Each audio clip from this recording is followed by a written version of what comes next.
Good afternoon, everybody. My name is Tim Deakin, and I am the editor of Route 1 magazine. In this session, we're going to continue the discussion about depot electrification, and in particular, how operators moving towards that can maximize efficiency and revenue through integrated charging solutions. There's a lot of breadth in the possibilities there, so I'm pleased to say that we're joined by three experienced figures in that field, and they're going to share their knowledge and hints and best practice. Each member of the panel will deliver a short presentation, and beyond that we'll have a little bit of time at the end for some questions and answers. We're joined first by Gary Jacobs, who is business developer at Vattenfall IDNO. In the middle is Philip Kershaw, and he is director of eBus at EO Charging. And we have on the far side Stephen Wood, and he is country lead UK and Ireland at Heliox. In a few seconds, Gary is going to start, and he'll talk to us about how the grid connection at a depot is key to efficiency and revenue. Phil will then take over and share his knowledge on the importance of advanced technology integration. Stephen will then round up the presentation session by offering advice on how operators can monetize charging infrastructure at times that equipment would otherwise be sitting idle. After that, of course, we'll have the question and answer session. So with no further ado, Gary, the floor is yours. Good afternoon, everybody. Exciting times with the electrification of buses. Just brief introductions. My name's Gary Jacobs. I work for a company called Vattenfall. Just one point of information about Vattenfall. Vattenfall invented the seatbelt, but we gave the patent to Volvo Cars. So, a little bit of audience participation time here. Can you all put your hands up if you've heard of an IDNO, or heard of Vattenfall? Yeah, there we go. Okay, I just want to know sort of what level to aim this at, etc. So we're going to look at what and how we get power from the grid. One important slide I want to show you. Currently, at the moment, we are running at 300 terawatt hours of electricity throughout the UK market. It's anticipated by 2015 that this is going to double. This is going to double by electrification of new industries. Now we're talking a lot about AI, data centers. They're going to suck a lot of power or require a lot of power for the industry. And obviously electrification of buses, trucks, but also a lot of industries actually going into removing of fossil fuels for their gas-powered boilers. They're moving on to electrical boilers. So this is going to take an enormous amount of energy from the grid. So I'm just going to do a brief introduction between what a DNO is and what an IDNO is, just for the people who don't understand it. So a DNO is a distribution network operator. So currently, if you can see the graph here, we have 7 DNO, distribution network operators throughout the whole country. It's a little bit marred by National Grid. National Grid does the transmission level, but also now has took over a company called WPD, Western Power Grid. Everybody understands that one? Great. So if you want any form of capacity from the grid, you apply an application to the DNO. An IDNO is an independent version of that one. Independent versions were introduced about 16 years ago by the government to create a little bit of competition in the marketplace and to support people like yourselves that want to apply for grid applications. So, the difference is very, very little. We're still regulated by Ofgem, so we still have to perform to the licensed regulators. Some of the benefits, we can operate anywhere throughout the UK. You saw in that graph that those UK power networks, or WPD, etc., can only operate within their regions. We are not tied by that regulations. We can do things like pay asset adoption value, and this is quite an important part, so I'll go through a little bit more in a bit more detail. Also, we can reserve capacity. So if you're putting together a bus charging network, and you're going to start with some sample buses, say maybe 5, 10 buses, and you want to ramp up later on, we can reserve that capacity for a long stage of period of time, which a DNO can't do. But we can discuss that later on. So what happens when you apply for any form of grid application? You apply to the DNO, and they say, I want 10 megawatts, for instance. And he'll come back to you and say, if the capacity is there, he'll say to them, yes, you can have the capacity. This is the cost of it. And there'll be two elements of that one. One is what they call the non-contestable elements. So that's the work the DNO has to do on their assets to allow you to have that connection. So it might be upgrade of a switchboard or a transformer, etc. But that's something that they have to do and nobody else can do. Outside that, there is the contestable works. So this is from the cable from their network onto your site. So that'll be cable, it can be switchboards, it can be transformers, etc., a substation effectively. The DNO can adopt that, or you can get an IDNO to adopt that. And an IDNO can be a little bit more flexible in terms of the equipment, the timelines, and the project management. And also, we can give back an asset adoption value. So how it works, an asset adoption value. You want to build a new project, it has to be done and constructed by what we call an ICP, an independent contractor. He is normally regulated under the NERS requirement. So these are licensed contractors. Vattenfall adopts that if you choose to use an IDNO rather than a DNO. And we will pay you back a fee for that adoption. That monetary value can go towards contributing to the build of that particular project. A DNO can't do that. They're not licensed to do it. Okay? So that, just to give you some indication, 700 kVA, depending on your site, can give you back £144,000. Okay? Anything above that, so say 8,500, can give you over £500,000 back towards your construction fees. That is a substantial amount of money. Okay? And bear in mind, we are still regulated by Ofgem. We still have to perform in the same manner and still respond to any outages as we do. We would own and operate that one, so any failures, faults are our responsibility, not yours. One thing we do, and we've been asked an awful lot, is when you're building a depot or some form of electrical infrastructure, is finding those capacity. Where is the power? And where is the power not available? And if the power is not available, how can we circumvent and navigate that? What are the constraints? What are the timelines to get the enabling works upgraded so you can actually get the capacity? We work very, very closely with the DNOs and National Grid to find out areas where the capacity is available. So if you've got any questions, before you spend out money and start making applications, talk to us. We can find out areas of the country where you can get capacity. And that will save you a lot of time, money, and pain. Okay.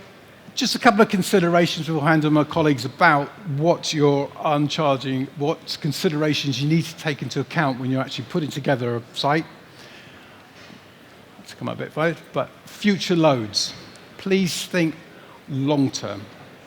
All right, if you're going to start with a couple of buses, what's your fleet going to look like in 5, 10 years' time? Think ahead in terms of capacity, because you're going to put the infrastructure in, build it for the future, not for the short term. Because you may apply for a couple of megawatts, but want 10 later on, that capacity in 5, 10 years might not be available, and you might be put to the back of the queue. So please think forward in terms of what you're trying to plan. What the quantity of EV charging, what the charging times are going to be, etc. And these gentlemen will go through it in a little more detail. Look at creative and long non-EV loads as well on site. You may have other facilities on site which are going to require upgrading in terms of electrification of your maintenance crews, etc. Please take everything holistically into consideration. We will help you with capacity reservation, so we can reserve capacity for you. So you're not going to have to reapply for an extra load later on. We can reserve that capacity, as long as we understand what your ramping up profile is likely to be over a number of years. Okay, any further questions, please come and see me afterwards and we can talk about what your plans and strategy are. But we are exhibiting on stands 371. Please come and have a chat with us later on. Thank you very much. Thank you, Gary. And Phil, the floor is yours for the next bit. Thank you, Gary. Hear me all right? That's good, right. See if we can get a clicker working. There we go. So firstly, just a little bit about us. So Phil Kershaw, Director of eBus, responsible for the UK market. EO Charging, we're in our 10th year as an organisation now, which has been some journey for us. We've grown from being a small pig shed in Stowmarket to being a global leader and pioneer in EV solutions for depot-based fleets. And we've worked, with some of the pioneers of the industry within the bus operating space, but also within the fleet space, with the likes of Amazon, DHL, Go Ahead, Stagecoach. So we've got a good pedigree around what we do with fleets and some of the complex operations that they have. We, as an organisation, are on a mission to accelerate that carbon-free transportation with the transition to electric fleets, with a promise to make it simple, accessible, and globally available, because that is what we need to do, and there are some challenges within that, but we want to work on that. And everything we do is standard-based approach. So you'll have seen early on in the industry, everything was proprietary. It was, if you bought a vehicle, you bought a charger, they worked with each other. Everything we do is about opening that up to Open Charge Point Protocol, OCPP, which essentially means that any vehicle can plug into anything, any back office can plug into it, and you're not vendor locked in, which is key when you're looking at technology and software as to transition your fleets to electrification. And the other thing as well is we don't believe in buying points solutions. There's a lot of that in the market at the minute, which is I'll buy a charger from here, I'll buy a service from here, I'll buy a software from here. That's great, but you need all three of those linked together in order to deliver what you need, which is business continuity. You start spreading that out, business continuity starts to take a hit. And that's where we can come into that. And look, nicely feeds on to what I'm here to talk about, which is the cutting edge technologies which can enable you to transition the fleet quicker, smoother, and get to a more reliable position. So EO then, what we've done is we've developed a technology and service stack that delivers business outcomes. That's what we're here to do. And in our experience, fleet electrification is as much a business transformation as it is a technology change. And at a fundamental level, we believe in business continuity. And I'll say that quite a bit because that's the key here. It's all about business continuity. And that's a prerequisite to any electrification journey. Now, we've got this full stack, so we do absolutely everything from design and build right through to operations, maintenance, and looking after the assets. But I want to focus on two elements of this because that's all that Tim's given me the time to do. And that's the charge assurance and energy management piece of that, which are two key elements in order to allow you to electrify your fleet. So I'm going to take energy management first, which is the third step up on the tier. So we're going to jump ahead of charge assurance just for a minute to talk about energy management. Energy management, as Gary's alluded to, connections can be hard to come by at some points. It can be difficult in certain areas to get the power you need. What energy management does is it allows you to think flexibly about what that grid connection is that you need. Do I really need 8 MVA? Could I get away with 6 MVA? Could I look at getting a timed connection where you take so much power during the day or you take more during the night? That's great if you can get those applications or you can reduce your load, but without some form of software or technology to control that, as soon as you plug in all your vehicles, you're going to trip that and you're in a lot of trouble. So there's a few things that our energy management software does which will enable you to electrify your fleets quicker. So first bit of that is site protection and scheduling. That's fundamentally the first thing that you need to be thinking about when you're developing your fleet. So as Gary said, think about the long term. Where do we want to get to? What does that garage look like in 10 years' time when it's fully electric? You could have 100, 200 vehicles in that. That's where you need to be thinking about getting to. And if you want to take advantage of the staged connection, where you take a little bit at a time, then this is where energy management pays a piece. Because today, do you need an 8 MVA connection? If you're at the start of the journey, probably not. You probably only need 1 or 2. So what do? You take a connection that you get adopted by Vattenfall. You then say to them, I'll tell you what, I don't want all 8 today, I only want 2. You then say to EO, I'll tell you what, can you manage that capacity and make sure that I don't go exceed the 2 MVA that these guys are letting me have? And that's essentially what our site protection does. It will manage the load across your site to ensure that you don't go through that peak that you've got within there. And that takes into consideration the building loads as well. So while you've got to think about EV, you need to think about the ancillary loads around the site as well that could be a part of that. And we can manage that with the building and the charging infrastructure together. The second point is that, electricity is, you want to optimize your scheduling. So you want to make sure that you are in off-peak windows or you're scheduling through the periods of time that work for you. So energy cost optimization is going to be another thing that is going to play a part as you electrify your fleet. And what we can do with that is we can look at how you charge your fleet. What is a schedule that you need to charge it? When do those vehicles need to run out the next day? When do they run back in the evening?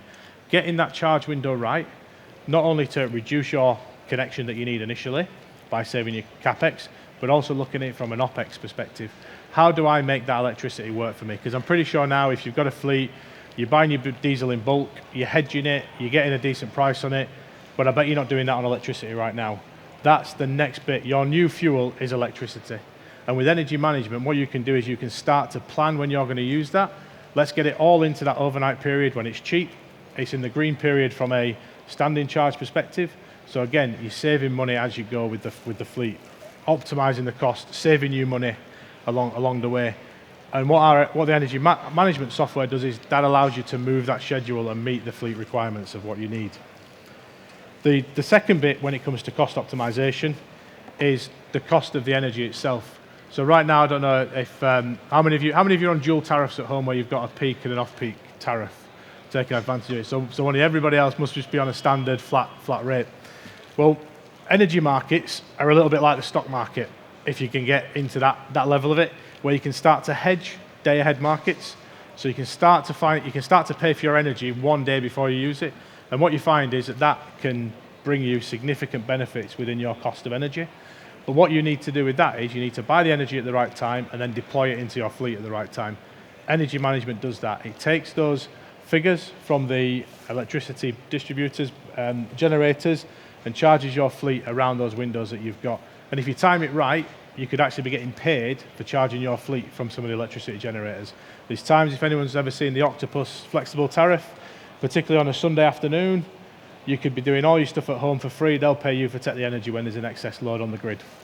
So you can start to save money over time, reduce the cost of electricity, reduces the TCO of the vehicle, potentially makes it more viable for you to get the vehicle.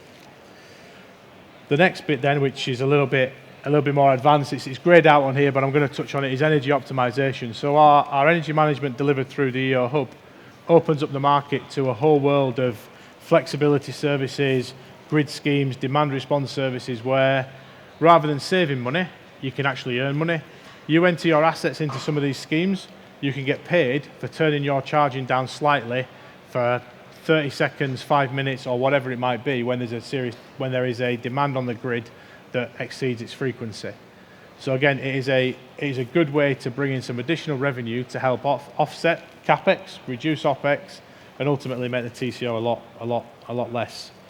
And all of that, everything with energy management, energy optimization, is all packed into a small device that sits on your site and is full of some cutting-edge software that delivers that, controls the site, and ensures that you are never going to breach it. You're going to get charged when you need it to be charged. Your vehicles are going to be ready to go the next day, and it's all going to work. And what's even unique about our little bit of kit, it works offline. So most load management systems need some form of link to a cloud.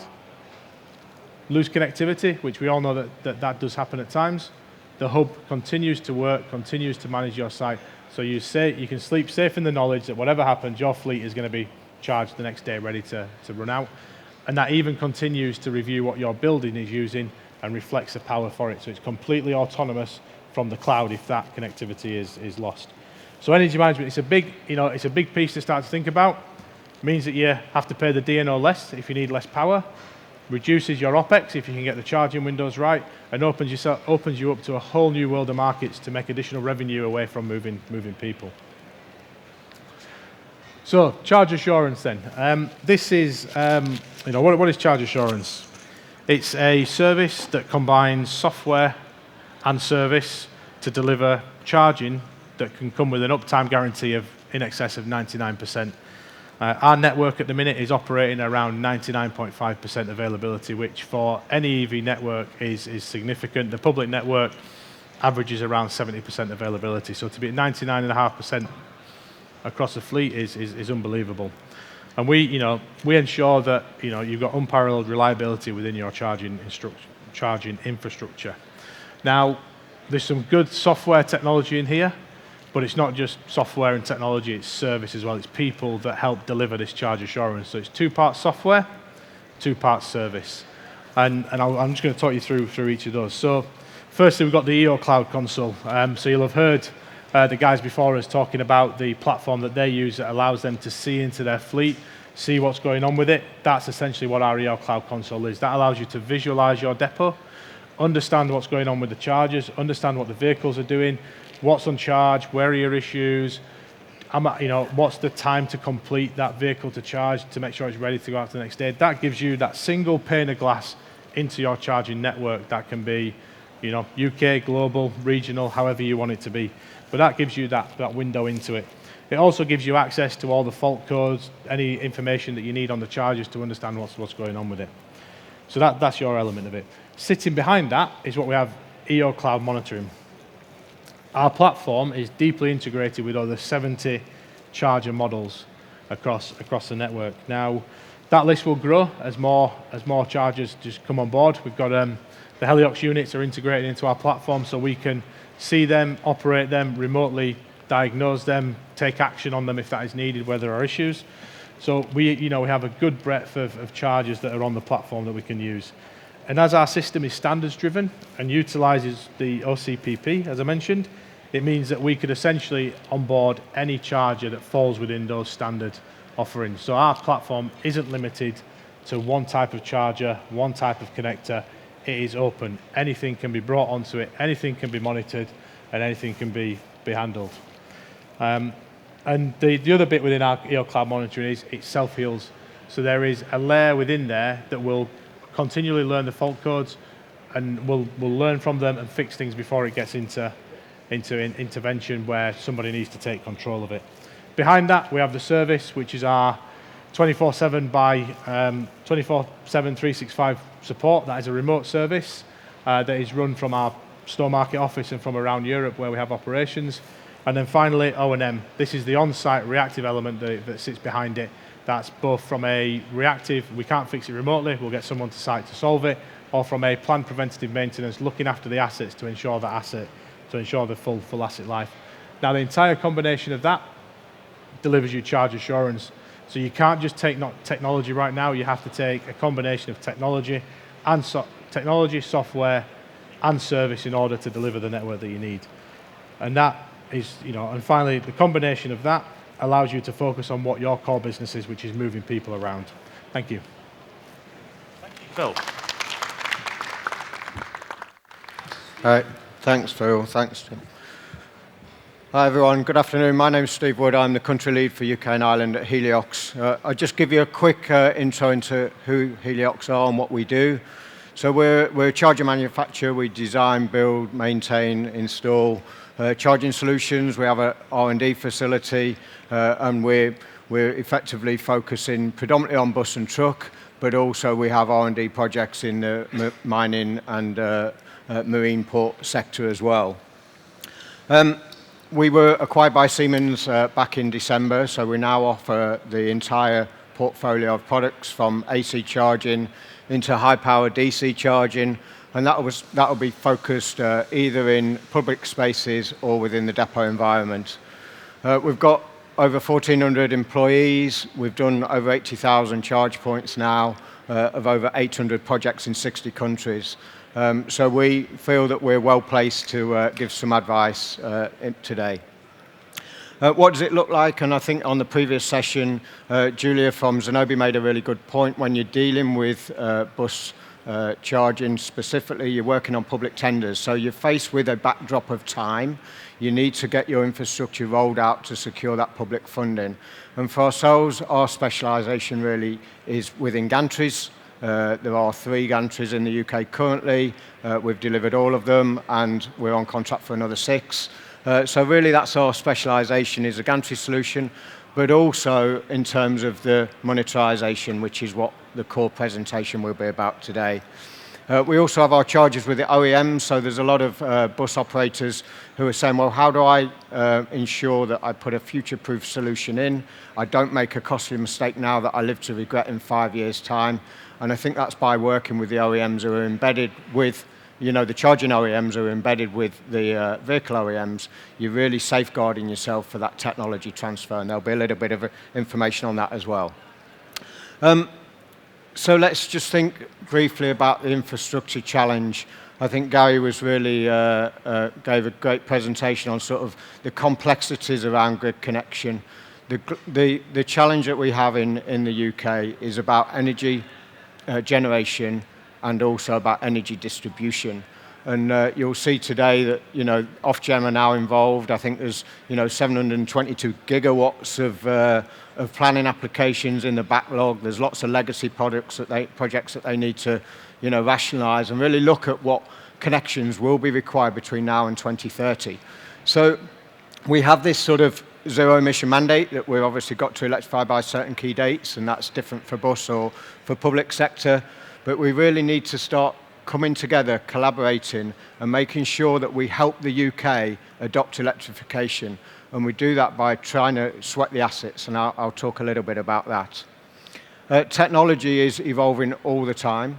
I think that's what Siemens have really given Heliox is, that embedded mindset around technology and global technology transfer. So, again, it's all about making sure you're doing a future-proof solution that will work through life.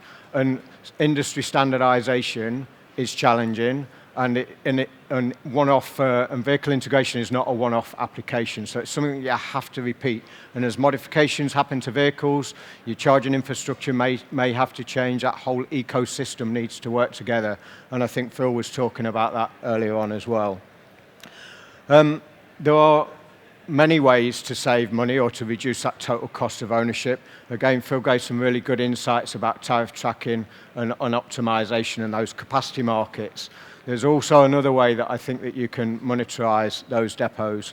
And what we're trying to promote here is a lot of thought and a lot of engagement with the public transport operators, with the local councils, about how do we use our bus depots and how do we use our charging infrastructure in a commercial setting to make sure we sweat those assets. We're all public taxpayers.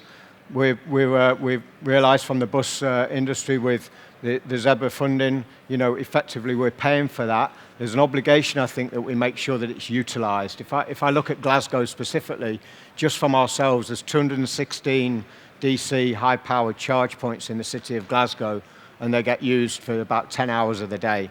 So there's a huge opportunity there that we can actually make sure these assets are available. And then what that does is it puts commercial vehicles in a commercial setting, frees up public charging for the general public, and therefore promotes and encourages and supports adoption of decarbonisation and energy and EV charging. How does it start and where should it start?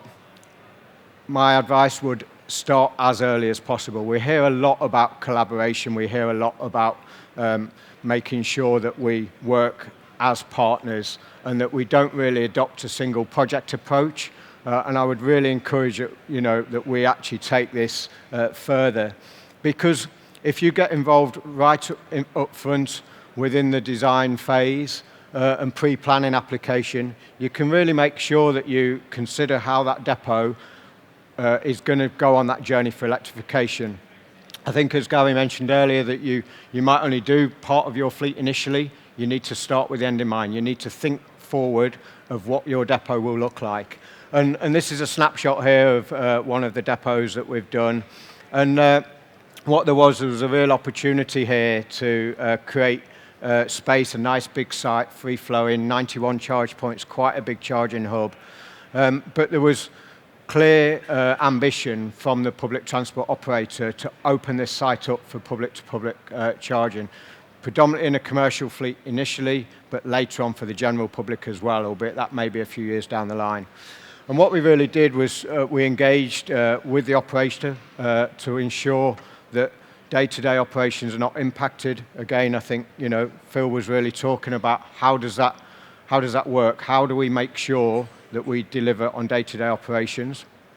And we really looked to how we would optimize and make this site really efficient. And what you'll see is that whilst there is a demand, and there's an absolute demand and a way of generating revenue, it's not like we've got 30 trucks queuing outside this depot every day. So if you adopt it early, you can really embed it into your standard way of working and really ensure that this becomes business as usual to yourselves. As the demand increases, you're well placed, well used to dealing with commercial vehicles coming on to your site. And maybe I'd just like a quick show of hands of who thinks we should be putting heavy vehicles, commercial vehicles, these types of vehicles into public charging spaces. Because I'm a big fan of making sure that we keep commercial vehicles in a commercial setting and we don't mix really big HGV vehicles in public supermarkets where there's young kids, young families, and lots of distractions going on. So I think, again, there's an obligation to consider that. Of course, as we go through the journey, there's an absolute requirement to make sure that we onboard that process correctly. We fully integrate, we fully induct the commercial fleet within that bus depot, and also how we're going to manage the payment services. So there's lots of different ways, there's lots of different roaming providers, and we need some consideration of how that monetization will actually land in the right bank account at the right time. So I think from a pure depot upfront point of view, the takeaway from this slide is please, as early as possible, and really think about what the future may bring.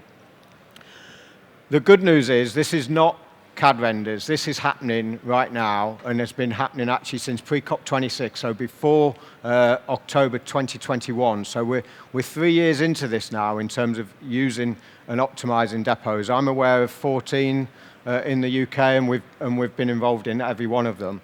And the image on screen there is not, again, a staged publicity event. This is day-to-day business as usual activity where you've got e-trucks, really sizable e-trucks, pulling into one of the depots that have adopted this approach. So I suppose before we hand over to some questions, I'm conscious of time. There's lots of opportunity, there's lots of ways to adopt this, and if you want more information, then please do call along and see us on our stand today. And we've also got a gin bar at 4 p.m. So if you fancy finishing off the day with a quick drink, then please join us as well. Okay, thank you. You can't sell a drink. Thank you for that, chaps, and a tantalising offer there at the end from Stephen.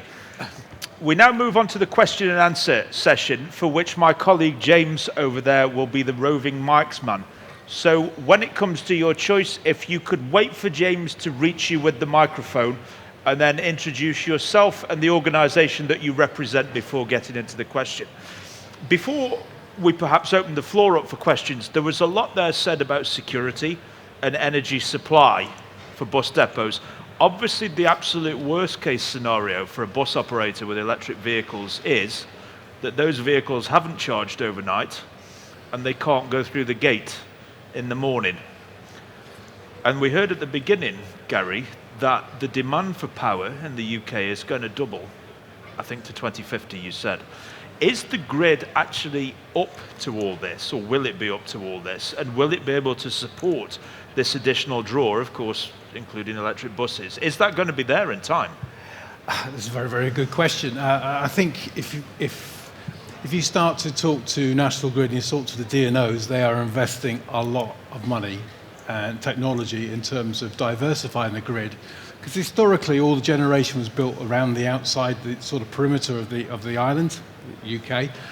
But now that's getting more diverse. We're seeing a lot of wind farms going up. We're seeing a lot of solar farms. We are now talking to what we call an SMR, which is small medium reactors. So these are tiny little reactors that do 20 megawatts a lump. These are starting to be built just outside cities and towns. When we get that infrastructure built in, that will alleviate and support the upgrades of the grid as well. So we won't need to upgrade the grid as much. So that should help as well. I see. So in the future, we might even see bus depots with nuclear reactors in the Possibly. corner of the yard. Fascinating prospect. So let's open up the floor. And does anybody have any questions for our three panelists? That looks like a no. Surely somebody must have something to ask them. This gentleman at the front. Keith Hall, I'm an independent transport consultant. It's really taken on that point. Do you think, obviously, there's battery storage on site? Do you think we'll ever get to the station where, just like the diesel tank has 2 or 3 days of diesel in there, if the tanker doesn't turn up, you can wait another day, where there'd be battery storage on site that buses could be charged on. So if there's a power cut for 3 or 4 hours due to somebody drills a hole through there while they're putting a gas pipe in or something, you've got some battery charge on site which you can just draw down from. 100%. So maybe myself and Phil are probably best placed to answer that. But a vehicle is an EV vehicle by default is a battery on wheels, and in terms of whether you're creating a virtual power plant with solar PV, with battery storage, with vehicle to grid technology coming in the near future, then absolutely that is part of your consideration, and you should be considering it right up front. So when you're trying to secure grid connection, you're looking at ways to make sure that you have the right energy and the right distribution at the right point in time. And if you look at a typical battery storage container, what would it look like? Well, about the size of a bus. So, it's really tangible, and it's something you can design in right up front as well as you go through that process. But it's all about trade-offs. So while you might be able to stick a load of batteries on site, it's how many batteries do you want to be there as that fallback position. There's other things you can think about as well from the connections that you're taking. So do you take a single cable into site, so you've got one point of failure, or do you look at taking a ringed connection, so where you're getting your power from 2 different points or from 2 different breakers in a primary substation? By doing that, you build a bit of resilience in it, so you might not get the 6 MVA that you want out of the site if somebody cuts through one of the cables, but you will still potentially get 3 MVA out of that. And if you design the site right, you can then still distribute that energy around it if you build a ring onto it. So while batteries might be a last gasp saloon, I've not been. You struggle to fit that. It's what's more important, having some batteries there for an emergency, or being able to park a bus in that space. Yeah. So there's other things beyond that which you can do to help de-risk yourself if that was to happen, where you lose the power for 3 hours. And I think also on it as well, as Phil showed on his presentation, is that, through energy management system, we have lots of customers who think that they need to secure 5 MVA of connection to run out 100 buses. But when it's actually modelled, that you realise that you can fully operate that fleet on maybe 3.5 MVA. So there's a huge saving up front in terms of that grid connection in the first place, but also through smart charging and through the technology that's there from a back office perspective, you can really manage that charging sessions within that charging window. So it's about that consultation and being appropriate. This is all about being appropriate and getting the right advice and getting the right support. Thank you. Do we have any more questions from the floor at all? No. Okay, I'm going to ask one more. Stephen, in terms of what you were saying about commercial vehicles, lorries and vans coming into bus depots to use that charging infrastructure during the day when the buses are out, is there scope perhaps to have public charging in a bus depot at all, or is it not configured to work with that? Obviously, there's the health and safety aspect also to consider there, I'm sure. So there absolutely is. The technology is there today. In fact, we have one bus depot that is open to the general public. But what I will say is that there's a cautiousness and an approach that we should be taking. And the commercial setting where drivers often wear yellow high vis, they're very familiar with going onto industrial sites and also really open to induction processes. And and therefore the commercial fleet itself, I think, really does lend itself in the early days. But what it does is it makes sure and it supports the public charging infrastructure by ensuring that that separation is there, and therefore charging infrastructure that is for the public is used by the public. So, you know, I absolutely believe there's an ability to bring the general public onto site, but what my advice would be is to take that considered and controlled approach. Yeah. Okay, well, thank you. That's all the time we have lined up for this session. Thank you to the three panelists there. They are staying around after this session, so if anybody does want to discuss anything on a one-on-one basis with Gary, Phil, or Stephen, you are more than welcome to do so. But thank you for attending and thank you for listening.